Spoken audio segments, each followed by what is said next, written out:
avant toute chose, bonjour à tous et merci pour cette invitation, cette interview du forum On nous cache tout et qui s'intéresse donc à mon livre. Donc je me présente, Salim Laibi, plus connu sur internet sous le pseudonyme Le Libre Penseur, LLP.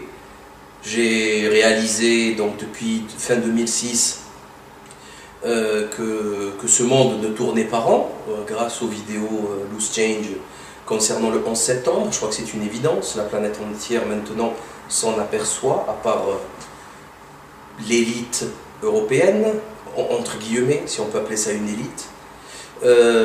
Et depuis, j'ai réalisé des vidéos, à l'époque, avant que je me sois censuré par Dailymotion, quelques centaines de vidéos qui ont atteint près de 3 millions de visualisations. Bon, après la censure, j'ai changé de compte,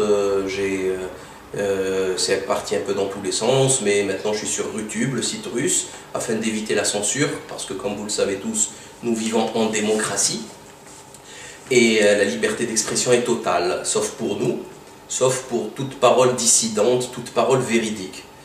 Donc, et après, la nécessité de mettre tout ce travail qui dure depuis 6 ans et demi maintenant,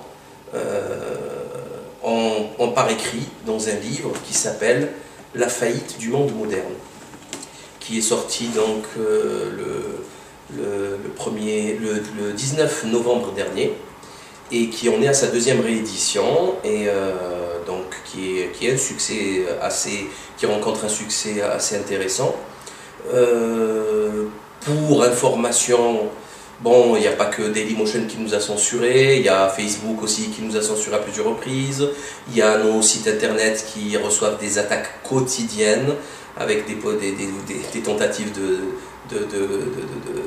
fracture du code d'accès, il y a le Crédit Agricole qui nous a censuré notre compte bancaire, donc des éditions Fiat Lux qui éditent le livre La faillite du monde moderne. Donc voilà, c'est pas facile tous les jours, mais le travail est fait, le livre est là, qui se propose de réaliser une synthèse que j'invite vraiment les gens à lire, qui se propose de réaliser une synthèse de tous mes travaux, même si on ne rentre pas dans le détail de tout ce qui a été fait, puisque j'estime, je pense qu'on est à plus de 600 vidéos, si on comptabilise tout avec la campagne électorale des législatives de l'été dernier à Marseille. Si on comptabilise, voilà, si on comptabilise tout, ça fait beaucoup de boulot, beaucoup de vidéos, sur tous les sujets qui nous intéressent, les sujets du quotidien, que ce soit l'économie, la santé, la politique, l'occultisme, la franc-maçonnerie, le complot maçonnique, l'ésotérisme maçonnique, la pédophilie, la criminalité, la corruption des élites politiques, des 3 pouvoirs, du 4e pouvoir, des médias bien sûr, voilà, donc la subversion, beaucoup parlé de subversion, de santé et aussi d'agriculture. On a beaucoup travaillé dessus pour expliquer aux gens la dangerosité de ce qu'on ingurgite, la pollution, toutes sortes de pollutions, qu'elles soient donc de l'eau, de la nourriture, de l'air, l'électrosmog, etc. Et malheureusement, le futur, à chaque fois, nous a donné raison.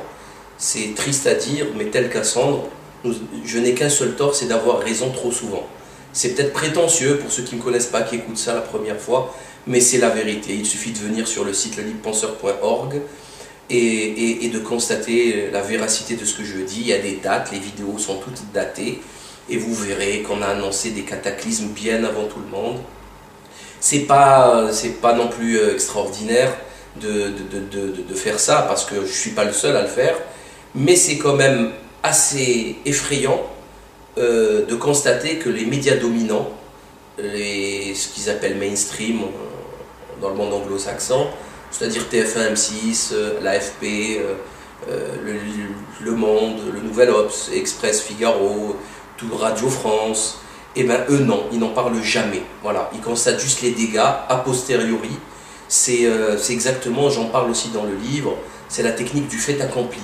Voilà, c'est tout le temps comme ça. La politique aujourd'hui, gouverner normalement c'est prévoir. C'est une des grandes phrases de politique. Gouverner c'est prévoir, en fait non. Là aujourd'hui on est dans le fait accompli, c'est-à-dire on constate la dégénérescence de la société, et puis on légifère pour adapter la société à cette dégénérescence. Voilà. Pour me présenter, je crois que j'ai fait le tour de la question. Et voilà, j'ai présenté donc ce livre je présente ce livre qui m'a pris 2 ans de boulot, 352 pages, 1 200 000 caractères. C'est dense, 520 notes de bas de page, disponibles sur le site Édition Fiat Lux, pour ne pas avoir à cliquer, à taper tout ça, surtout les URL des liens. Il y a des centaines de liens, 520 liens pour confirmer, pour approfondir la recherche, la lecture de tout ce que je dis. Je peux me tromper, il n'y a pas de souci, mais bon, alors à ce moment-là, c'est pas moi qui me trompe, c'est les gens que je cite. Et ils sont un peu trop nombreux, et malheureusement, je crois que le constat est consternant, le constat est lamentable. Nous sommes dans une situation grave de crise sociale, économique, civilisationnelle. Voilà.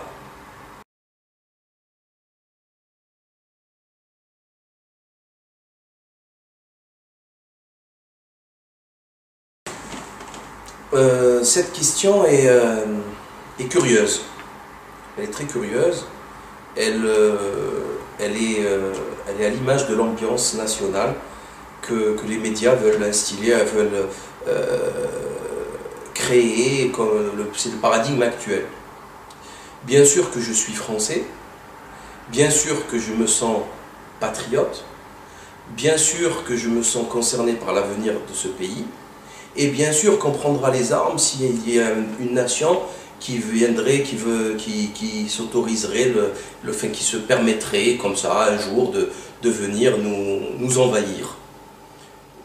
Et je pense que c'est ce que va faire un grand nombre de nos concitoyens d'origine aussi bien maghrébine qu'ailleurs, qu'autre origine. Là n'est pas la question. Et pour la seconde partie de la question, est-ce que je me sens pour un exemple? Pas du tout, je suis un exemple pour personne, ou plutôt, je suis un exemple pour tout le monde. Je fais un travail qui me semble nécessaire parce qu'il est essentiel au rétablissement de quelques équilibres, de quelques vérités, de quelques...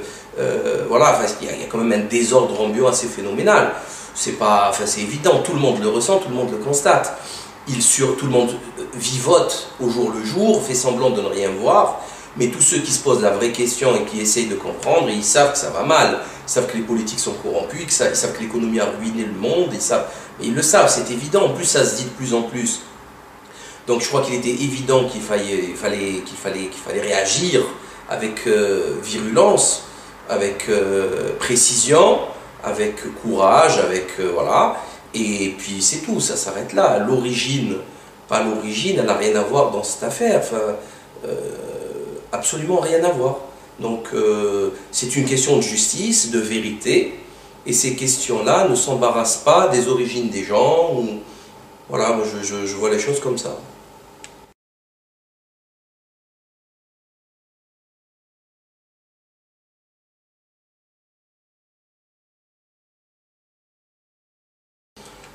Ben, là, la question, elle concerne donc directement la COBEMA, c'est la communauté arabo-berbère de Marseille. Et cette question, bon, elle est légitime pour ceux qui n'arrivent pas à comprendre, mais elle est un petit peu, bon, elle est un petit peu à côté de la plaque, parce que si vous confondez une seconde dans vos têtes, enfin, ou du moins le type qui pose cette question, la communauté berbère, marseillaise ou ailleurs, avec la puissance phénoménale, extraordinaire, historique, universelle de la communauté que personne n'ose citer, je crois que vous avez raté un virage là dans la réflexion ou dans le schmilblick. Alors le concept de la COBEMA est très simple. La communauté arabo-berbère, musulmane, c'est la communauté la plus fragile, avec la communauté gitane. C'est les communautés et les communautés noires aussi africaines, c'est les communautés les plus fragiles du pays. Donc il y a le dégénéré Soros qui avait fait une étude là-dessus. Ils ont parlé donc des ressources économiques, des ressources de ces communautés, par exemple dans le quartier de la Belle de Mai, on parlait de 4 000 € de budget annuel. Annuel. Donc c'est des communautés extrêmement fragiles, où la paupérisation s'est installée et se durcit. C'est des gens qui vivotent, c'est des gens qui sont en difficulté, c'est des gens à qui on a envoyé des politiciens véreux, des criminels, tous des francs-maçons d'ailleurs au passage. D'ailleurs, il n'y a qu'à le constater. Sylvie Andrieux mise en examen, Henri Gibraïel pareil, Samia Ghali, si c'est pas elle, ça va être son mari ou son compagnon Franck Landou, Guérini, toute la clique, enfin, toute la gestion de ces quartiers est réalisée par des francs-maçons et des voyous, mais des vrais voyous, ça plaisante pas. Donc je pense qu'il était essentiel pour moi de faire un travail là-dessus, afin d'éveiller les consciences, et de tout, voilà, enfin, ça me paraissait totalement naturel, totalement naturel. Et autre chose, le communautarisme fait partie de la nature de l'homme, voilà. L'homme n'est pas universel, non, je suis désolé, moi je ne suis pas chinois, je ne suis pas, je sais pas moi, indien d'Amérique, j'ai mes origines et j'ai mes affinités, comme les Corses ont des affinités entre eux, comme les Basques ont des affinités entre eux, linguistiques, culinaires, artistiques, traditionnelles, et puis il n'y a aucun mal là-dessus. D'ailleurs, il n'y a aucun mal à ce que la communauté juive existe, il ne manquerait plus que ça. Le problème, c'est pas ça. Le problème, c'est le CRIF. C'est pas la communauté juive. Ça n'a rien à voir. Le problème, c'est le CRIF. Le problème, c'est le Bnei Brit, la franc-maçonnerie raciste des Fils de l'Alliance, qui contiennent à peu près 500 000 adhérents, dont d'illustres personnages comme le franquiste Freud ou bien d'autres, et qui font la pluie et le beau temps dans ce monde. Ça, c'est inquiétant, c'est ça qui est dangereux. C'est ceux qui détiennent les manettes du pouvoir, et non pas le maghrébin qui vend des fruits et des légumes, ou qui va, voilà, ou qui vendent, voilà, enfin, ça n'a aucun sens. Il faut être sérieux, il ne faut pas comparer ce qui n'est pas comparable, et il faut parler des vrais coupables, il faut bien cibler sa réflexion.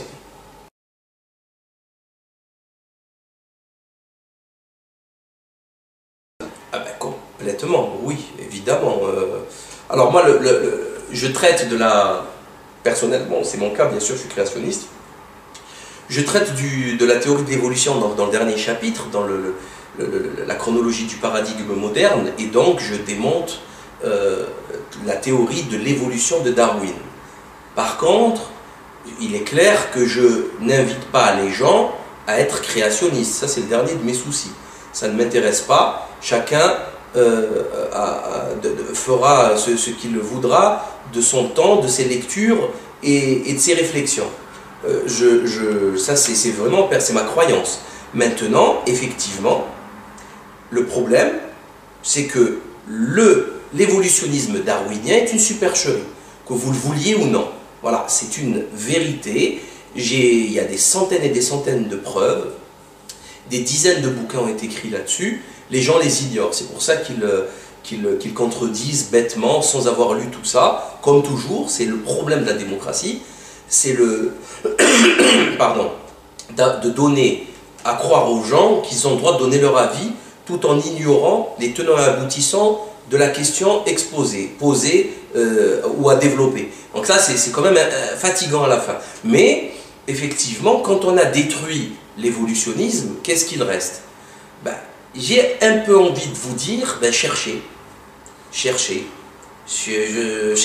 par vous-même et essayez de comprendre pourquoi on a essayé de académiser, de officialiser, d'universaliser cette théorie ridicule qui ne correspond pas du tout aux découvertes de la science moderne. Juste un exemple très simple, la complexité cellulaire.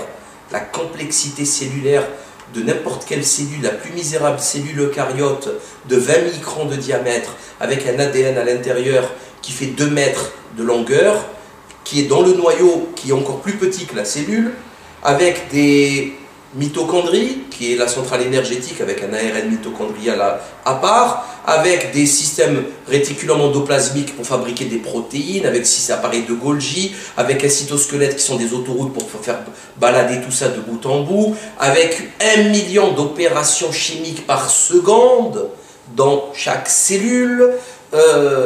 C'est pas une petite brique qui s'additionne à une autre pour créer, hein, comme l'avait dit, comme le croyait au départ, ces guignols décérébrés et imbéciles.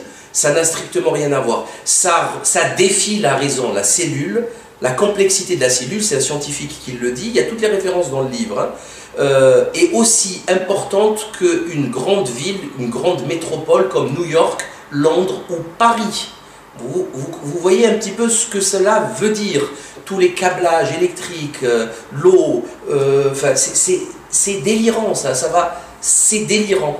C'est ça la cellule. Et ça, il y a des statistiques qui ont été faites, par exemple, pour créer une petite protéine de 200 acides aminés, et il y a une chance sur 10 puissance 950 que cette protéine se forme de telle sorte. Et il n'y a pas assez de temps et de possibilités dans tout l'espace pour atteindre ces statistiques. Voilà, même dans plusieurs univers. Vous ne pouvez pas. Et pour une petite protéine de 200 acides aminés, c'est rien. Que dire d'un ADN de 2 mètres de longueur? Enfin, non, soyons sérieux 30 secondes, soyons sérieux 30 secondes. Après, bon, ça énerve certains quand on dit ça. Bah écoutez, je crois que j'exerce une liberté d'expression, je dis ce que je veux. Si j'ai tort, ben prouvez-le. C'est simple en plus, prouvez-le. Faites des textes qu'on publiera, moi je publie hein, sur mon site, il n'y a aucun souci. Faites des vidéos qu'on transférera, on répondra, on peut en discuter, il n'y a aucun problème. Mais amenez vos preuves. Il ne suffit pas juste de s'énerver et de, voilà, les discussions de comptoir, c'est bon, on va les laisser pour les poivreaux.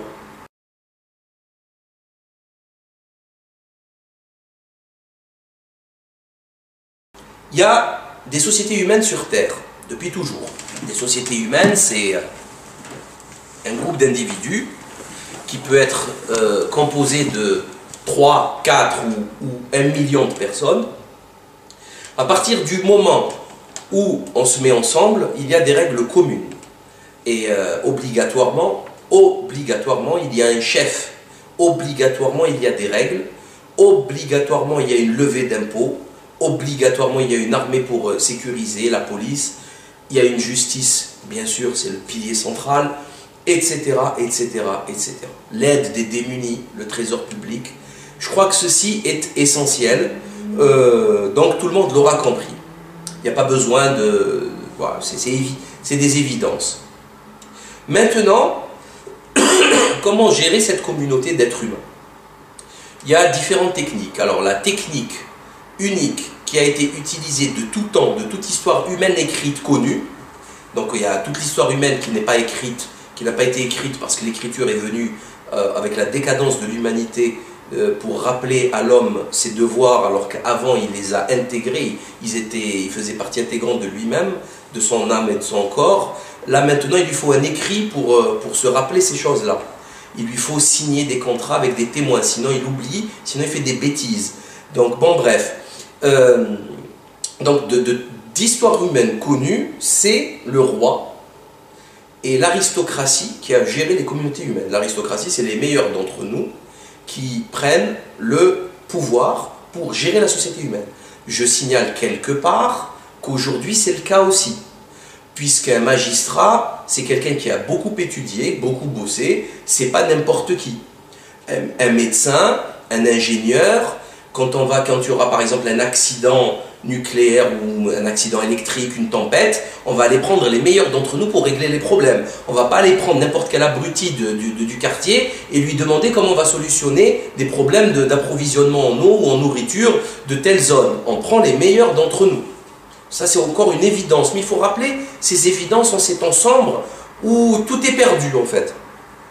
Et donc de tout temps, voilà, il y avait un roi et qui était sous l'autorité qui avait le pouvoir temporel et qui était sous l'autorité du pouvoir spirituel. J'invite tout le monde à lire l'ouvrage exceptionnellement limpide de René Guénon, Autorité spirituelle, pouvoir temporel. Et ça marchait comme ça, et ça marchait très très très bien. Je vous signale que les plus belles civilisations, les plus belles constructions de l'humanité étaient basées sur ce système. Hein. Je vous signale que l'Occident est un accident. L'Occident qui veut dire oxyre, tuer, tomber, mourir, est une est une bêtise, c'est une erreur, c'est une tare historique qui est vouée à disparaître. Et je donnerai pas cher des vestiges de l'Occident. Hein. Les vestiges, l'Occident qui est matérialisé, si on pouvait définir l'Occident au niveau de sa construction, son architecture, on parlerait de l'acier et du béton. Et ces deux produits ne durent pas dans le temps. Par contre, la pierre, elle est quasiment éternelle. Et quand vous verrez le nombre de pyramides et de très belles structures je sais pas, la muraille de Chine, etc., qui perdurent depuis des millénaires, je crois qu'on a eu des civilisations beaucoup plus belles que la nôtre, beaucoup plus sérieuses que la nôtre. Après, on arrive aux Lumières et on nous parle de démocratie. Bon, je veux bien, moi. Mais à ce moment-là, n'importe quel guignol peut prendre le pouvoir. C'est ce qui est arrivé avec Sarkozy, ou avec Hollande, ou avec n'importe quel guignol, n'importe quel truand peut prendre le pouvoir. Et d'ailleurs, c'est ce qui se passe, et il sera aidé pour ce faire par le bankster, qui financera la campagne électorale du truand. Et je crois que là, les carottes sont cuites.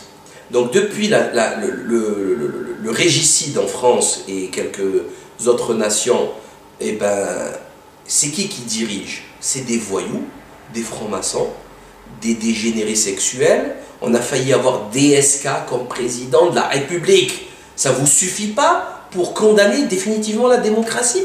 Pour être pour le royaume? Bon, certains vont me sortir l'argument ridicule de la littérature maçonnique, du roi, voleur, etc., etc. Oui, mais je pourrais citer les rois bons aussi. Hein, bon, faut être sérieux 30 secondes. Ça, c'est exactement le même argument de la communauté homosexuelle qui nous explique, oui, il vaut mieux avoir deux homosexuels qui ne tapent pas leur enfant comme parents qu'un couple de parents alcooliques qui tapent ou qui violent son enfant. Mais qu'est-ce que c'est que ces exemples? Enfin, c'est même pas de la rhétorique, c'est gros comme un éléphant au milieu du salon. Ça n'a aucun sens, c'est pas des arguments, ça. Ça, c'est des cas spécifiques, c'est des accidents, c'est des faits divers. Et depuis quand on fait des faits divers, des règles sociétales? Eh bien, depuis l'époque moderne, médiatique. On ouvre les journaux télé du 13h et du 20h avec la neige ou un fait divers. Voilà, la dame elle a glissé, elle s'est fracturé le col du fémur, ça fait le 20h. C'est problématique, c'est pas comme ça qu'on gère une nation. Donc, je crois qu'un roi ne peut pas trahir son pays, un roi ne peut pas fuir son pays s'il y a comme Ben Ali ou Moubarak ont fait, il ne peut pas, il est obligé de mourir là où il est, c'est sa terre, ses ancêtres sont enterrés sur place, il est légitime, voilà, enfin, il peut pas se trahir lui-même, il peut être médiocre, il peut être corrompu, il peut être corrompu par l'époque, par la décadence, par le Kali Yuga. Déjà, il ne faut même pas prendre les rois de cette période sombre du Kali Yuga, prenons des rois justes, prenons des rois grands, il y en a eu beaucoup. Et voilà, et après, voilà, enfin, je crois que les choses sont claires. Pour moi, les choses sont claires. Et pour finir sur cette question, on me pose souvent cette question comme si j'étais un fou et que c'était un peu, comment dire, anachronique. Ben, je vous signale que l'Angleterre, c'est rien d'autre qu'un royaume. L'Espagne, la Scandinavie, la Belgique. Ben, je suis pas fou quand même. Donc cette question, elle n'a aucun sens. Autre chose, il y a un article qui vient de sortir dans lequel on nous explique que la reine d'Angleterre avait son mot à dire sur absolument toutes les questions gouvernementales. Voilà. Vous croyez quand même pas que ces descendants des franquistes de Jacob Frank et de sa bataille de Zévy vont laisser le pouvoir à des députés qui ne sont pas dans le... Non, soyons sérieux 30 secondes. Il faut savoir de quoi on parle. Donc voilà, donc je trouve moi cette question assez redondante et elle n'est pas légitime en fait. Elle n'est pas légitime parce que voilà, ce système existe en Europe, il existe dans plein de pays dans le monde encore. La démocratie a failli, la démocratie est une mascarade. Voilà, la démocratie c'est quoi? C'est Jean-François Cropé en 2017 en France. Vous vous moquez de qui? Voilà. Vous vous moquez de qui? Et vous ne pouvez pas les battre. Vous n'avez pas 50 millions d'euros de budget électoral, vous ne pourrez pas gagner. Point final. Le système est corrompu, le système est lésé, le système est faux dès le départ. Voilà.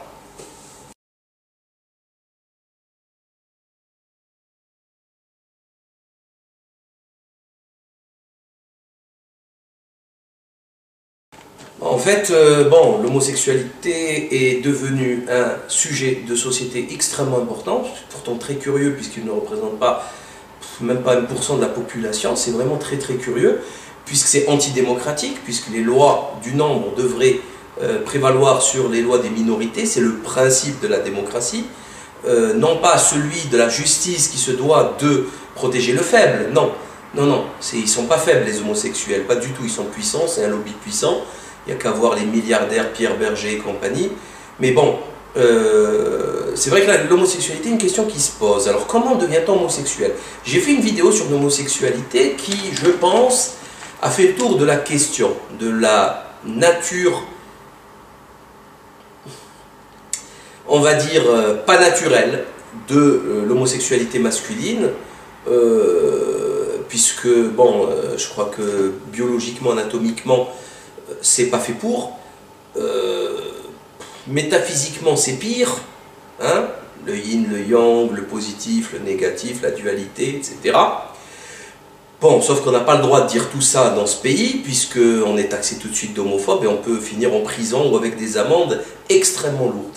Maintenant, ce que je peux constater, c'est qu'il y a différentes façons d'être homosexuel, et aujourd'hui, la façon la plus répandue est une façon culturelle de devenir homosexuel.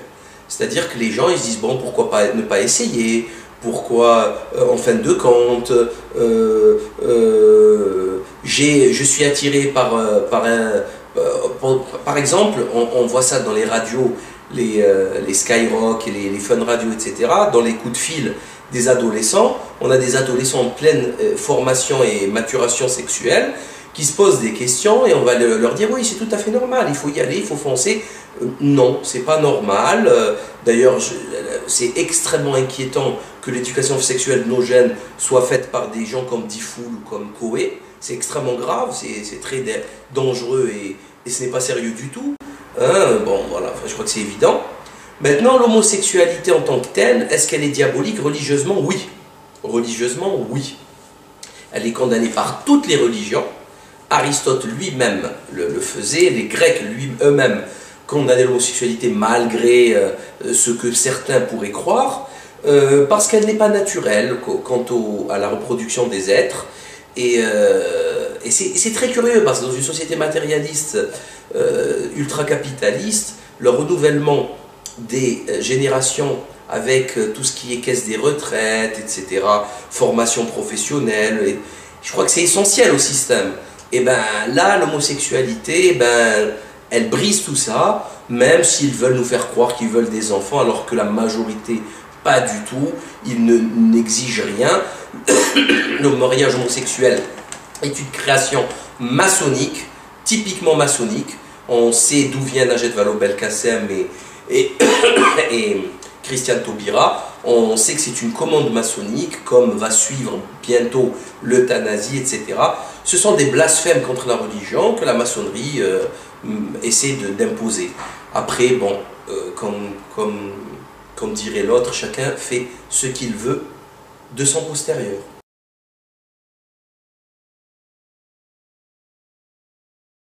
Je crois que c'est tout à fait évident, je crois que c'est clair, qu'on peut être quelqu'un de bien sans religion, c'est évident.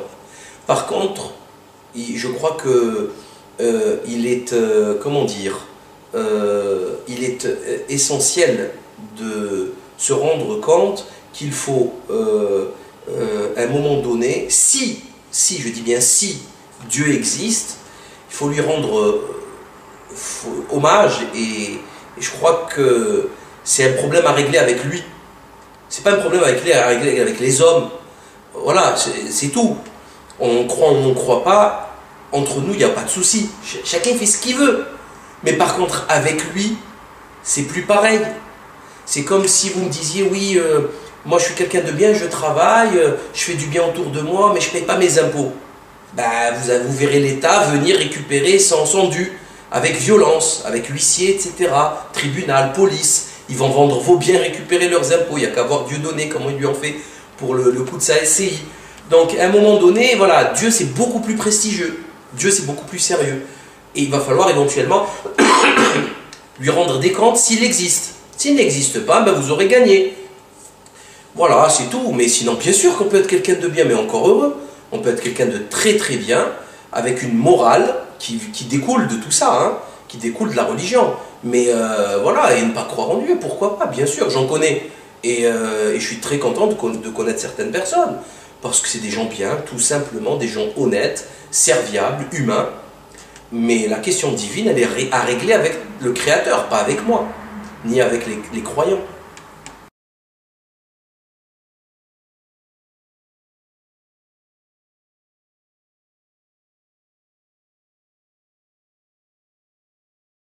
Non, là, je crois que là, ce n'est pas possible. Là, la laïcité est un concept dégénéré, puisqu'il veut dire tout simplement ignorant. C'est l'antonyme de clerc qui veut dire savant. La laïcité n'a aucun sens, ça n'existe pas hein, dans la tradition. Donc, alors il y a deux façons de prendre cette question, de répondre à cette question. Démocratiquement, oui, si le peuple est en majorité musulman et qui décide de vivre selon les préceptes. Donc c'est le peuple qui règne. Donc il a le droit, point. Comme il a le droit le peuple, s'il veut, il peut autoriser le mariage homosexuel, la gestation pour autrui, etc. Il peut faire n'importe quelle connerie comme n'importe quelle bonne chose, puisque c'est la légitimité démocratique qui lui donne ce droit. Ça, c'est une chose. Il peut même l'inscrire sur la Constitution, etc. Et que ça devienne gravé dans le marbre. Maintenant, bien sûr, la démocratie n'existe pas en religion. Ce n'est pas le peuple qui a le droit à la parole. La parole, elle vient du Seigneur et elle s'applique sur les hommes. C'est ce que font par exemple les francs-maçons en loge. Il y a une constitution, ils l'appliquent point final, ils ne donnent pas leur avis. La constitution d'Anderson des Aguliers.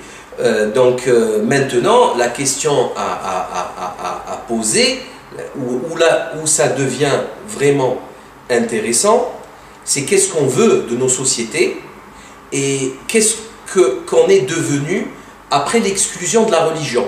Voilà, c'est ça la question qu'il faut poser. Par quoi on a remplacé la religion et est-ce que les promesses de ce remplacement ont été tenues? Ben, je crois que non.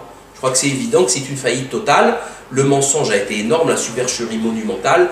Le gestionnaire actuel, le patron, c'est le bankster, c'est les Rothschild, le franquiste Rothschild et compagnie.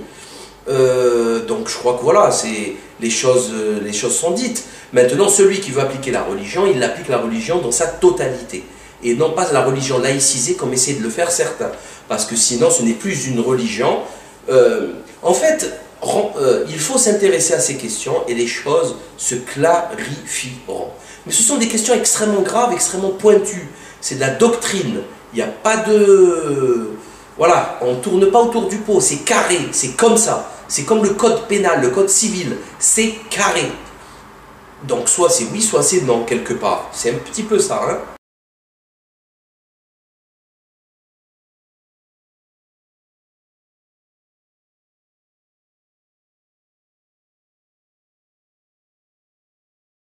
Pas reçu grand-chose, franchement.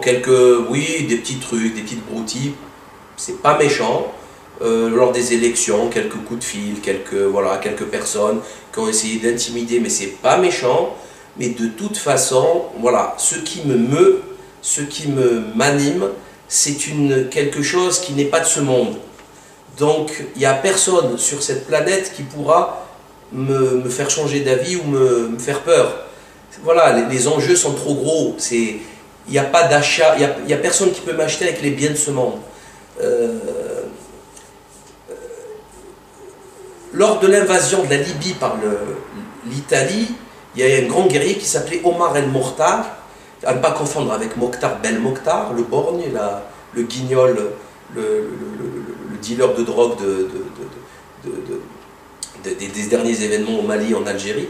Omar El Mokhtar qui a que les Italiens ont essayé d'acheter avec 50 000 lire, je crois, mensuelles, et qui a refusé en fait. Je ne me compare pas à lui, hein, c'est un grand guerrier, on n'a rien à voir les uns et les autres. Moi je suis un petit personnage, mais il n'est pas achetable, voilà, on n'est pas acheté, c'est pas possible. Parce que les enjeux, vous n'avez pas assez d'argent pour nous acheter et assez de puissance aussi. Parce que l'enjeu en face, il est 1 milliard de fois plus violent, plus puissant, plus grandiose. Donc j'ai choisi mon camp et c'est définitif. Donc il n'y a pas de crainte à avoir, c'est terminé. J'en ai marre qu'on me prenne pour un imbécile, j'en ai marre de tous ces mensonges, de tout ce désordre, de toute cette misère sociale, 10 millions de pauvres en France alors qu'on est dans un pays extrêmement riche, les files d'attente de SOS bidule, des Maüs, Restos du Cœur, la Croix-Rouge, ça rallonge, des gens qui bossent, qui dorment dans leur bagnole. Il y a un chiffre qui résume tout. 1988, environ 7 millions de personnes viennent aux urgences. 1988. 2010, on est à plus de 16 millions. Voilà. Et tout est là. Et c'est pour ça que les politiques sont nuls actuellement. Parce que qu'est-ce que vous proposez? Quelles idées neuves? Comment on fait? C'est même pas de droite et de gauche. C'est de se dire, voilà, comment on va faire. On est dans une crise monstrueuse. On y est. Vous voyez, on y est. Et vous avez la racaille maçonnique, les banksters qui s'enrichissent. Vous avez un Nicolas Doisy, le chef économiste, le broker du Crédit Agricole chez Chevreux, qui nous explique que c'est lui le patron en France et ce n'est pas François Hollande. C'est comment ça, moi ça me fatigue, ça m'exaspère. C'est regrettable pour François Hollande, mais la nécessité d'une libéralisation du marché du travail est le résultat direct d'une appartenance de la France à la zone euro. Aussi ne peut-on avoir l'une sans avoir l'autre. Vous vous dites non seulement François Hollande ne va pas tenir ses promesses électorales, mais en plus, c'est lui qui va devoir flexibiliser le marché du travail. C'est lui qui doit remettre en cause ce que vous appelez the famous CDI, le fameux CDI, contrat à durée indéterminée. Qui que soit le prochain président de la République française, c'est un travail qu'il va devoir faire, parce que tout simplement la pression des pairs dans la zone euro, la pression des pairs, c'est-à-dire de l'Italie, de l'Allemagne, de tous les autres pays. Quand vous regardez bien, l'Allemagne, au milieu des années 2000, a fait ce genre de réformes. L'Italie et l'Espagne sont obligés de les faire aujourd'hui, la Grèce aussi. Au nom de quoi la France pourrait-elle s'en dispenser? Ça revient finalement à réduire substantiellement un certain nombre de garanties dont bénéficient jusqu'à présent les titulaires de CDI notamment, et donc à imposer plus de flexibilité aussi sur les travailleurs, les travailleurs français. Alors, juste une question qui me vient comme ça, vous êtes en CDI ou vous n'êtes pas en CDI, monsieur Doisy? Je suis en CDI, bien évidemment, voilà. Et ces gens-là, je vais les combattre sur le terrain intellectuel, bien sûr, évidemment, et on va essayer de réveiller les gens pour dire la vérité. Et c'est pas leurs petits coups qui vont nous faire changer d'avis. Enfin, voilà, ça n'a pas de sens. C'est à eux de nous craindre et pas l'inverse. Je crois que ça, faut bien que vous le compreniez. Voilà. Après, chacun ses motivations.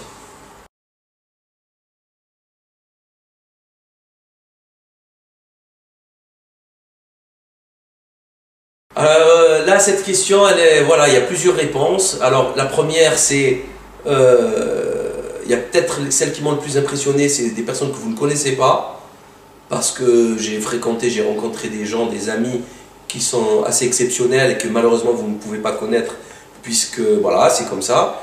Maintenant, les gens que j'ai fréquentés dans mes conférences et qui m'ont le plus impressionné pour le moment, intellectuellement, on va dire scientifiquement, ça va être le docteur Gernez. C'est pas humain.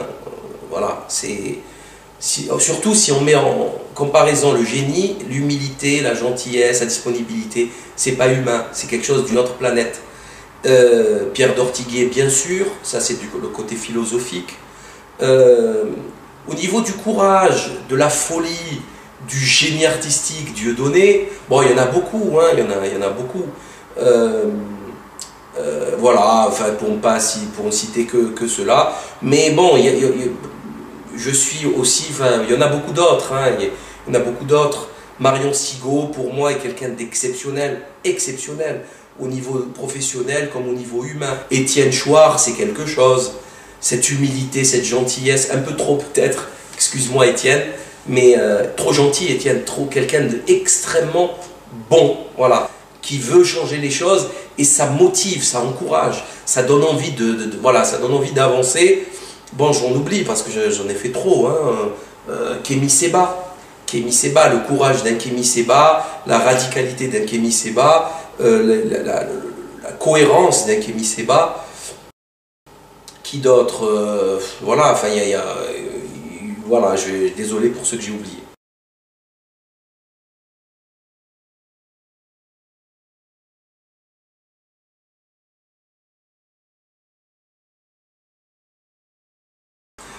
Bon, ben, c'est très simple. On peut dire René Guénon autant que Julius Evola, hein, puisque Evola aussi a écrit un livre qui s'appelle La crise du monde moderne. Mais c'est vrai que je suis plutôt guénonien.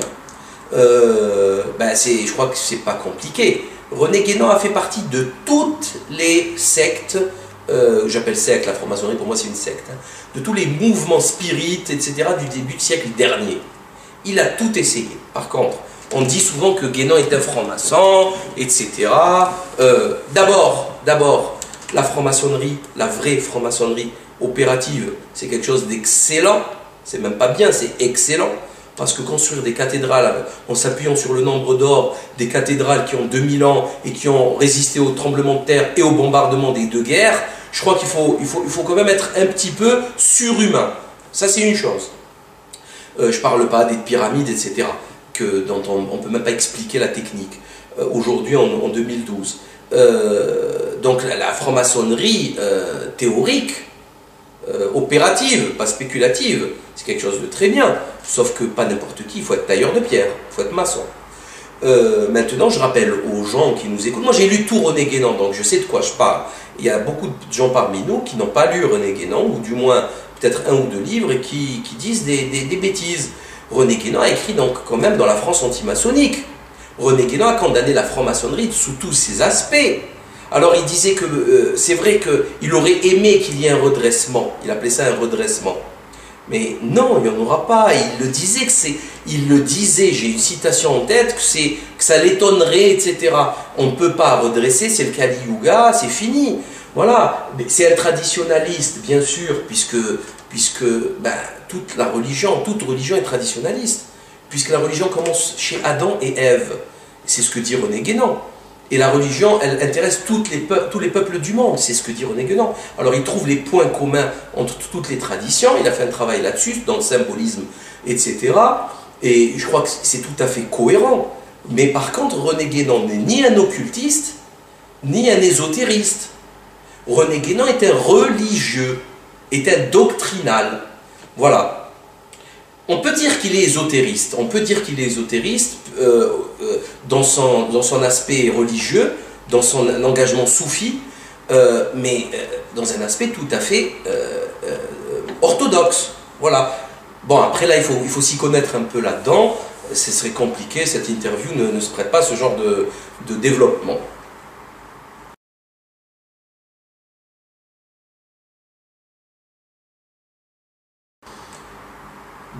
Pas trop, à vrai dire, hormis le malheureux, j'espère qu'il se portera mieux, le malheureux Chavez et Ahmadinejad, personne d'autre.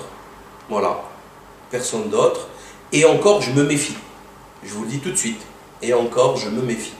Parce que je m'attends à tout, absolument à tout. J'estime que ces deux-là sont honnêtes. J'estime que ces deux-là sont légitimes à vouloir ce qu'ils veulent dans leur pays. Ils sont souverains. Ils attaquent le système et l'empire, mais je me méfie, je garde toujours, c'est mon côté un petit peu parano, si vous le permettez, et puis je fais ce que je veux aussi, mais sinon tout le reste, moi Poutine, je ne fais pas confiance du tout, et la façon avec laquelle il a donné la naturalisation russe à Depardieu, moi elle m'a un peu dégoûté, c'est pas grand chose, mais cette façon, c'est un peu... Bon, il n'a pas en grande estime sa patrie, quoi. Et en plus, il fait partie de l'association, du conseil d'administration de la City, Poutine, oui, je vous le dis comme ça au passage, la City de Londres, la finance qui a détruit le monde. Donc, j'y crois pas du tout à l'axe bidule russe, pas du tout. Non, non, non, non, ils sont tous infiltrés. L'Afrique est totalement maçonnisée. La Chine, c'est une poubelle. Ils sont passés d'un communisme centralisateur à la plus grande dépravation capitaliste. Enfin, c'est n'importe quoi. Je parle pas des peuples, hein, je parle des gouvernants. Donc non, non, non, non. Ce monde est voué à la chute et il chutera.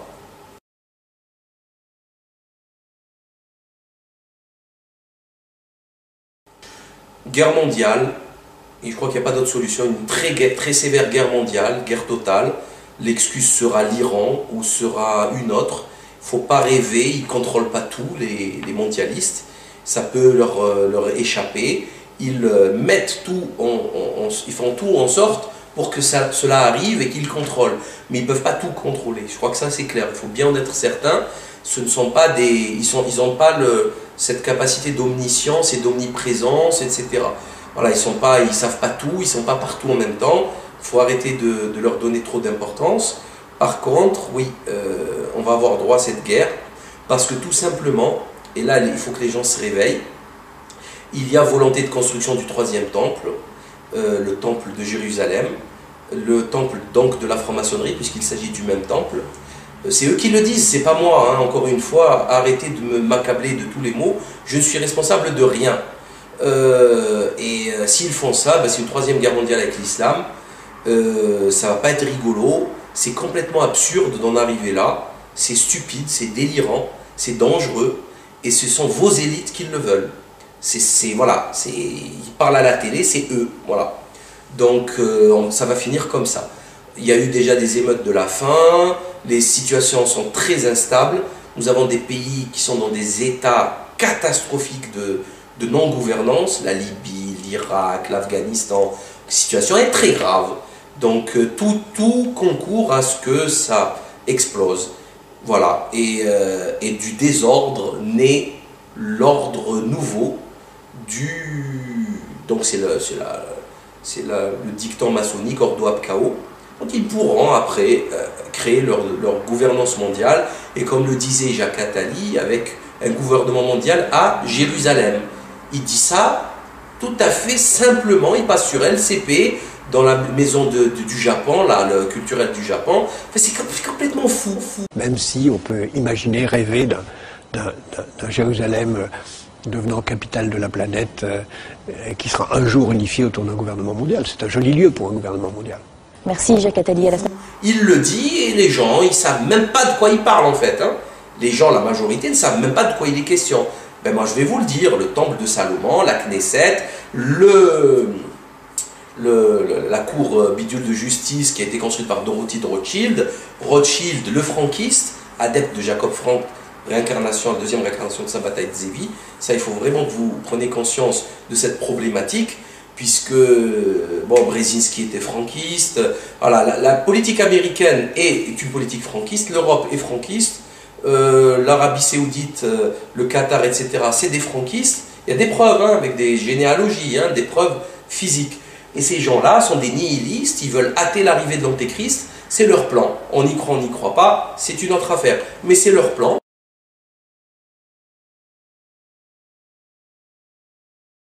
Bon, par contre, pour conclure, je crois qu'il est essentiel d'amener un petit peu une note d'espoir voilà, enfin on n'est pas là pour faire déprimer les gens.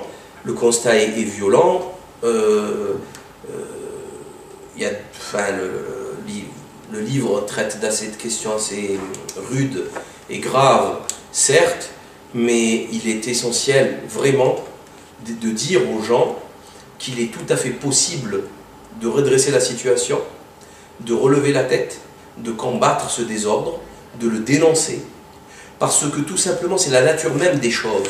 C'est la nature même des choses, c'est l'équilibre, c'est la beauté, c'est la justice, c'est la vérité. Donc, quel que soit le désordre, il ne sera que momentané, il ne sera que petit, il sera toujours, à un moment donné, il viendra toujours le temps du redressement, soit à la fin du cycle, soit que ce soit ponctuel, géographiquement, historiquement, mais il y a toujours cette capacité de redresser les choses. Donc moi, je suis totalement, mais vraiment confiant de l'avenir. La bataille, on la gagnera. Si ce n'est pas nous, ce sera nos descendants. C'est une nécessité. La question donc ne se pose pas. On ne peut pas laisser le désordre régner de la sorte, ça n'a pas de sens.